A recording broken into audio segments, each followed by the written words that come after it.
আজকের টপিক বর্গমূল বের করার শর্টকাট টেকনিক, ক্লাস নাম্বার 2।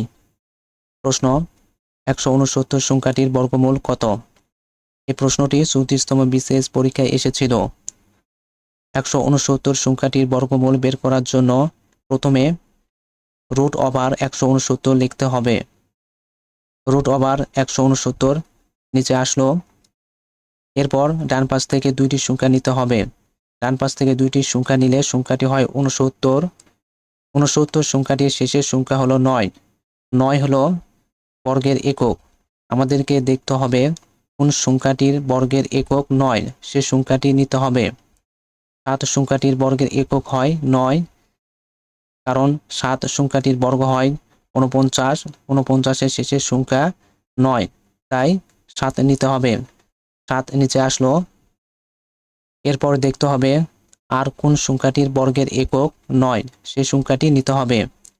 3 সংখ্যাটির বর্গের একক হয় 9, কারণ 3 সংখ্যাটির বর্গ হয় 9 এবং 3 সংখ্যাটির বর্গের একক হয় 9, তাই 3 নিতে হবে। 3 নিচে আসলো। এরপর বাম পাশের সংখ্যা নিতে হবে। বাম পাশের সংখ্যা আছে 1। আমাদেরকে দেখতে হবে কোন সংখ্যাটির বর্গ 1, সে সংখ্যাটি নিতে হবে।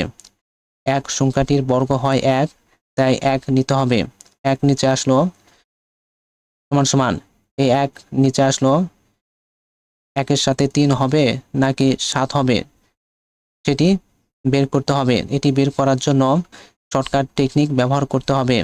প্রথমে 1-এর সাথে 1 যোগ করতে হবে। এরপর যোগফলের সাথে আবার 1 গুণ করতে হবে। 1 ডান পাশে আসলো, যোগ 1 সমান সমান 1-এর সাথে 1 যোগ করলে হয় 2। 2-এর সাথে আবার 1 গুণ করতে হবে। 2 ডান পাশে আসলো, গুণন 1 সমান সমান 2-এর সাথে 1 গুণ করলে হয় 2 কে 2। 2 ডান পাশে আসলো, আমাদের গুণফল পেলাম 2।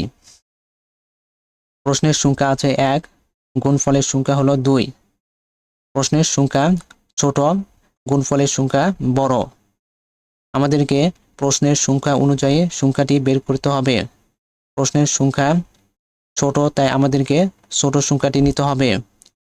আর যদি প্রশ্নের সংখ্যা বড় হয় তাহলে বড় সংখ্যা নিতে হবে। আবার প্রশ্নের সংখ্যা এবং গুণফলের সংখ্যা সমান হয় তাহলে বড় সংখ্যা নিতে হবে। এখানে প্রশ্নের সংখ্যা ছোট, তাই ছোট সংখ্যা নিতে হবে। 3, 7 এই দুইটি সংখ্যার ভিতর ছোট সংখ্যা 3, তাই 3 নিতে হবে। 3 নিচে আসলো, আমাদের উত্তর 13।